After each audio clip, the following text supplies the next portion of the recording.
Serious, when was a time you interacted with a seemingly normal person, but later found out that they were not?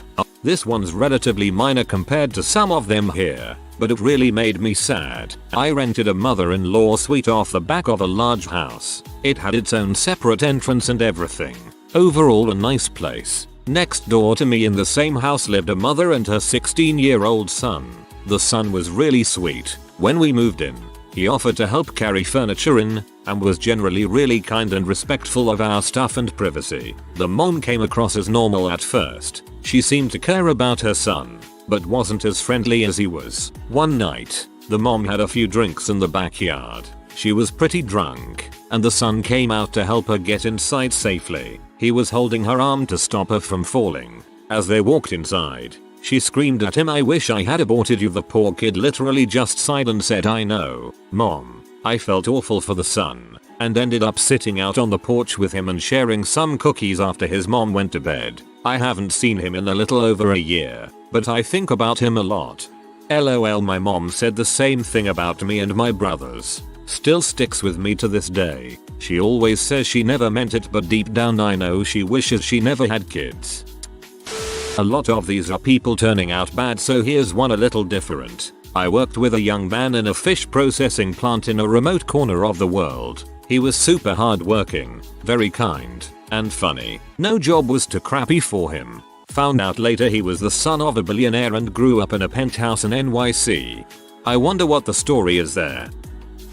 I worked at Circuit City as a teenager and was helping someone looking at TVs. My boss called me over and said he needed me up front to help at checkout. Thought it was weird because there wasn't a line, but whatever. Turns out the guy I was helping was Drew Peterson, who has since been convicted of murder. This was back when he was just a suspect, but my boss recognized him from the news and didn't want to compromise my safety. That was solid of your boss. I chatted with a random guy in the laundry room of our apartment complex. He was nice, friendly, outgoing kind of fellow. Skinny thing. A few weeks later I ran into him and his girlfriend on the elevator. I said, "Hey Mike, how's it going?" He proceeded to tell me how it was not going well for him. He'd been evicted from our apartment complex because he had like 8 people living with him. Had been stabbed while he was on the bus coming home from an AA meeting. Was recovering from the stab wound when his girlfriend, the one who was with him in the elevator at that very moment, broke up with him. His side piece was pregnant and the bee in the front office wanted him to turn in his key ASAP. I was just kind of like, cool, well, see you around. I was in a reenactment group when I was younger, along with my family and others. 2 of the dads were like the head honchos, running the show, and they did it wonderfully. We were a part of this group for years. Then come to find out that one of those head honchos had been sexually abusing his daughter since she was 7. She was 15 when it came out. He only did 3 years. I hate that the math works out that they only kept him locked up until she was 18. Worked with a woman for 2 years at a child-related business. Perfectly normal mother type with multiple children. While we worked together, she was on vacation. Took her youngest child, 2yo, out on a hike and stabbed him in the chest with a chef's knife. She then called 911 and frantically reported they had been mugged. The police knew something was up because she also said nothing had been taken. Child miraculously survived, and it came out later that an affair she was having had been exposed that night before the stabbing. Turns out the child was a product of the affair. Talk about misplaced blame. That's an evil lady. Back in the late 90s, I had a friend from work whose brother hung out with us a few times when we'd go out. He seemed normal. A few years later, his family maintains he's innocent, set off a couple of bombs at biotech companies as part of some extreme animal rights group he'd gotten mixed up in. He managed to evade the FBI and disappeared. It being shortly after 9/11, the FBI put him in their top 10 for a while and America's Most Wanted did a profile on him. As far as I know, he's never been caught. I've seen his picture a couple of times in movies when some cop is searching a database of suspects and it's always a weird blast from the past moment. I went night fishing, started chatting with the guy in the swim next to me and cooked some BBQ, had a beer and a normal chat. As the night drew on he pulled out a pipe and started smoking some crack and banging on about how the earth was flat. It was quite a long night and I didn't even catch a fish. We had a friend of the family that would always talk to us about going to his summer camp. Cool guy. The only thing was my dad did not like to send us away on summer and would rather have us work with him at his store. Turns out the guy was a pedo and would molest and take pics of the camp kids. Met a random elder gentleman while walking back to my car after a night out. The guy was dressed in khakis and a college sweatshirt and looked harmless. He asked for a few bucks and informed me that he was new to the area and down on his luck. Turned out that the Illinois Department of Corrections had given him a one-way bus ticket to Atlanta. He had just finished a plus 20-year sentence for murdering his ex-wife and her lover. He was trying to reconnect with his daughter who he hadn't seen since she was a little kid. I worked with a guy that was later found guilty of murder by intentionally leaving his toddler in a hot car. My ex-wife and I even had dinner with him and his wife. Everything seemed completely normal. There was an older guy who lived at the end of my street who seemed nice enough. Polite, friendly, chatty, nothing like the guy who lived 2 floors down from me who was a noisy alcoholic seakhead. It was only after the seakhead was put in jail that I found out the two were related. So, I kinda felt bad for the old guy that his son turned out to be a bit of an ass. A while later I hear that his son was almost killed in prison because of rumors he had been touching kids. Again, sympathy for the old guy. His son is apparently a complete C. Another couple of months go by. Heard the seakhead son was moved to a different prison for his own safety. Obviously it didn't help because he was killed in prison. Old guy looks lost every time I see him in the street for the next couple of weeks. But then he seemed to just disappear. Obviously, I thought he had either passed away or taken his own life. I asked another neighbor I knew well, who had been involved in some illegal dealings in the past, if he had heard anything. Old guy has indeed died of a heart attack. In police custody? No really. Natural causes. The police had looked into those rumors about the seakhead son touching kids and it wasn't him at all. It was his bloody father. Don't feel too much sympathy for the seakhead though. He did keep a woman drugged against her will for 3 days. Knew a kid in high school who was nice to me, and so I would hang out with him from time to time. He was always getting into trouble though, and I finally stopped hanging out with him after he brought a knife to school. Fast forward 5 years. He is now in prison for shooting a man to death over a pound of weed. I knew a kid in school who was recently arrested for the same thing. It's crazy. Shot someone over some dang weed. Pathetic. And it's legal here. I went to a family gathering with my wife at the time that included a brother of hers that was rarely around. He was something of the black sheep of the family. It was my first time meeting him. He was nice. We played some volleyball in the pool, chatted, had a few beers. It was a great day. Found out the following week that he was wanted by the police at the time of the party for abducting and murdering his ex-girlfriend. He is currently in prison for the rest of his life. That was surreal as crap to discover. Was a representative for my troop at an inter-troop scouting event, which means it was just me and one other kid mixed into groups of other kids from other Boy Scout troops that we'd work with for the duration of the weekend camping trip. When the groups were split up, I ended up in a different group from the other scout from troop, so it was time to become acquainted with the kids who'd have to be my friends for the weekend. There was one scout who looked like a decent kid. I started to talk to him and he lived only a town over from me and was only a year older, and the same rank as I was. I go through the weekend joking with this kid and even sleeping in the same tent as him, and he was very nice and extremely funny. Then the second night things went weird. He revealed to us that he was accused of third-degree theft, and that his trial was pending. He also informed us that he'd been a suspected school shooter and was soon being expelled for that, and lastly, that he had killed multiple animals for fun on prior scouting outings. And he described how he paralyzed and then drowned a turtle just a month prior to this current trip. From that point forward he acted like a real dong. He asked for sexual favors from new, female scouts, and would flash people often. I tried to look the kid up and reached out to friends in this kid's district after returning from the trip and later found out he'd been convicted and was in jail, although he was serving only a short sentence of around half a year. TLDR. Befriended a Boy Scout on a camp out, later found out he was a psychopath, criminal, and overall crap person. He also informed us that he'd been a suspected school shooter and was soon being expelled for that, and lastly, that he had killed multiple animals for fun on prior scouting outings. And he described how he paralyzed and then drowned a turtle just a month prior to this current trip. I mean, if he just tells people he tortures animals for fun, no wonder the school took a hard look at him. My 18-year-old daughter dated this guy for about 5 months. She told me he was a little weird at times. I just thought he was super shy. He called me mom. He would play video games with my son.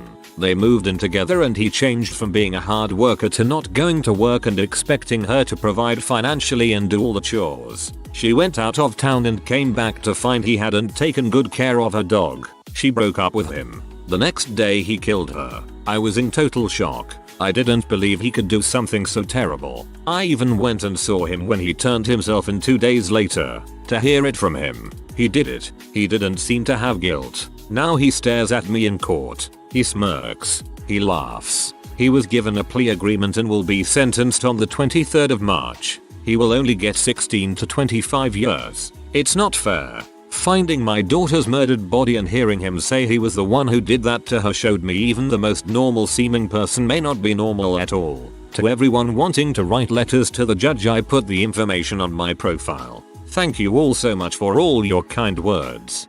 I'm very sorry to hear that. Words cannot express how disgusting that monster is.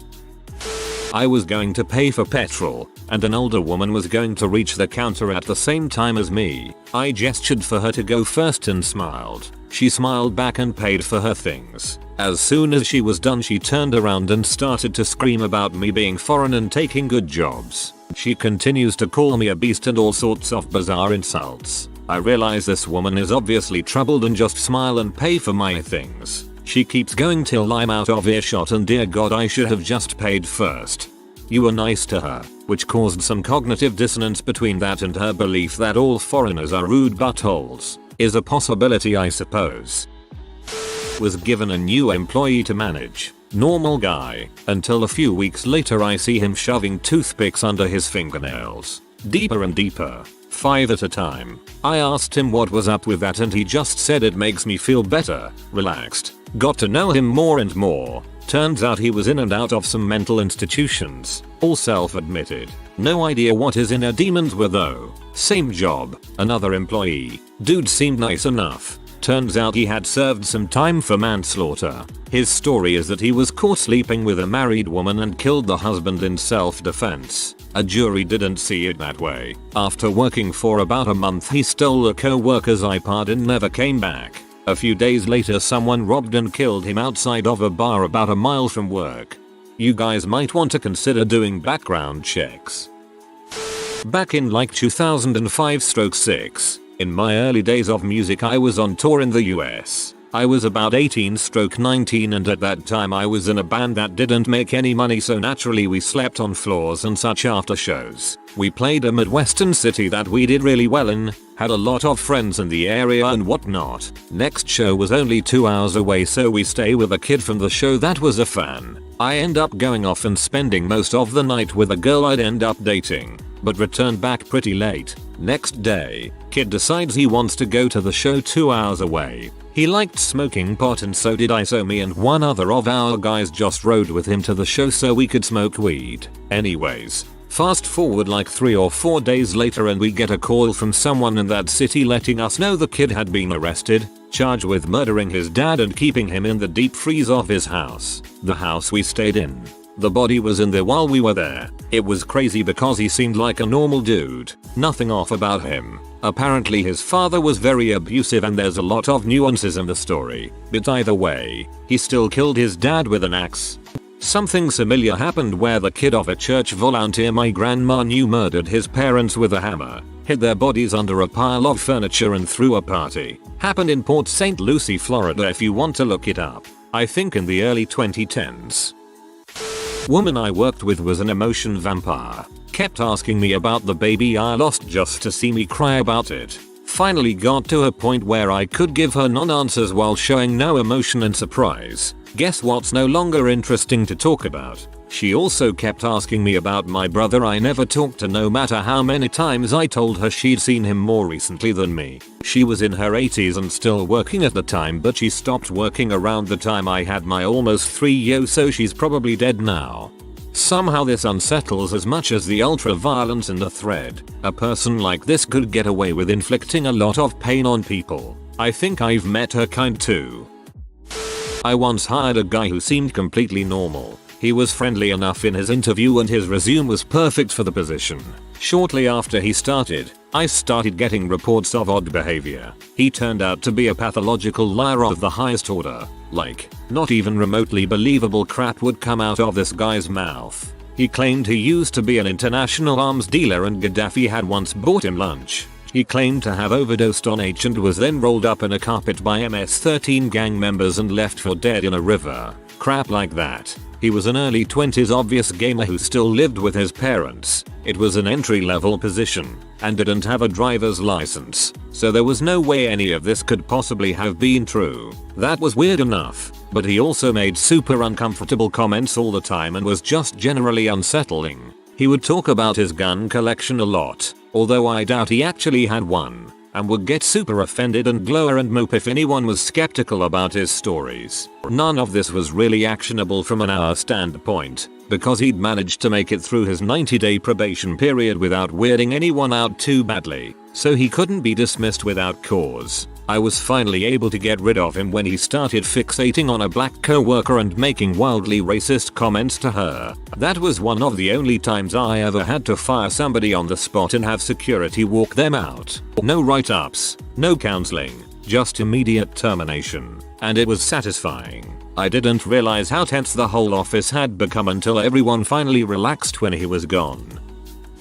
I've been to many mental hospitals and there's always someone that makes you wonder why are they here, and then they do or say something and you're just like, oh, that's why. My grandmother's sister ran into serial killer Peter Manuel before he was caught. Scotland, 1950s. Not knowing who he was, she was standing by her friend's front door and saw some guy near the bus stop across the street keeping a bit too close of an eye on a group of schoolgirls hanging around. So she chose that moment to walk home to keep an eye on the girls. He then turned his attention to her. I think she made small talk with the girls he was watching and offered her a lift home, which she turned down, saying she enjoyed walking. He then asked her if she wasn't worried about running into the guy who'd been committing all the local murders. She replied, nah, I've got sharp nails and I know how to use them. After that he walked away. I can't remember the full details, so sorry if it's not a very in-depth recount of it. It's been over a decade since I heard the story. When he was arrested and his face was in the papers, she said, that's the guy I met by the bus stop. He buried one of his victims a 5 minutes walk away from where my grandmother now lives. It used to be farmland but now it's a housing estate. They found dirt in her lungs when they found the body, which means he buried her alive, potentially not realizing he hadn't properly killed her. I walked around there a few times and a lot of it is still wooded areas. It's actually really picturesque, which just makes the history more horrific. With another one of his victims, he returned to their home a bunch of times after to feed their pet cat. Years ago I helped a customer pick out some films at work. It was a fairly standard transaction. He was a little odd but I dealt with way worse. I really didn't think anything of it. I went on holiday and came back a week later and some of my colleagues told me they'd met my ex, who had come into store and gone around telling everyone that they were my ex and if I knew he was in store, I'd have him thrown out. Now at this point I'd been with my then boyfriend, now husband, for 3 years and my last partner prior to him was 8 years ago. I'd also been at the store for 2 years, so I'm immediately thinking WTF. There was no way my ex knew where I was working. I hadn't even seen him at all. This was also before social media, so it was weird, but I just thought my colleagues were playing some elaborate prank and ignored it. However, a few weeks after this, one of my colleagues comes up to me and says your ex is over there and points out this guy who I immediately recognized as the slightly odd customer I'd helped pick films out for. This guy then proceeds to go around to every staff member and customer on the floor and tells them he's my ex and I'd have him kicked out by security if he saw me, including actually coming up to me on the till so I could process his transaction. Doesn't say a thing to me, but gleefully tells the colleague next to me the same thing. I used to go out with Pink. She's going to have me kicked out. He knew my name because it was on my name badge. At that point I did signal to the security guard who was already on his way up because a customer had gone to him to complain about this guy causing a scene and had him removed from the store. I didn't wear a name badge after that or at any job I've ever had since. When I was in retail, the young women were encouraged to wear a name other than their real one, especially on nights. We had a random collection of unisex name tags under the counter, also useful as someone forgot theirs. In undergrad I shared notes with a girl who complained a lot about her boyfriend. There was so much drama and weirdness and he was unreliable. I slowly figured out that she wasn't actually in a relationship with this guy. She was stalking him at the gym and believed he communicated with her by snapping his gum. Eventually he got a restraining order on her. Good man. And now she writes a terrifying blog in which she fantasizes in public about vengeance on him and a bunch of her other victims. I haven't seen her in 15 years but she still scares the crap out of me. Knew a girl who believed she was in a relationship with Judas Priest guitarist Glenn Tipton. He communicated with her mostly via veiled public tweets and coded phrases in interviews. Their relationship was fraught with melodrama. I had a friend back in middle school I used to call Big K. He was like 6FT plus and his name started with a K. Anyways, he was my best friend and he did everything together. I moved away and lost touch with him. About 10 years later he found me on Facebook saying his parents had kicked him out of the house and him and his baby girl were sleeping in his car and he needed a bed to crash on. I never let him because my girlfriend at the time was stay at home and she wasn't comfortable since she didn't know him. A few months later I get a message from his cousin, who I knew. She told me everything. Turns out he wasn't kicked out of the house by his parents. He was on the run because he murdered his dad. He is thankfully in jail now and will be there for the next 40 years. Worked with a guy for almost a year, then met him at an AA meeting by chance. We both had a couple of years in recovery. Really nice to see someone positive story. When I was 14 dealing with anorexia, I had to get my blood drawn. While he was drawing my blood he was kinda feeling my boobs, telling me it helps with the blood flow. A year later he got arrested for feeling other girls and telling them the same thing. He ended up getting 19 years. Still have a fear of a man touching me when I got to the doctors. Oh god, I'm really sorry that happened to you. What a piece of trash that guy was. Assaulting you when you were at such low ebb, and the institution where this happened failed you very badly too. I hope things are better for you these days. If you are new to the channel, you can subscribe. I publish new videos every day. Until then, check another video.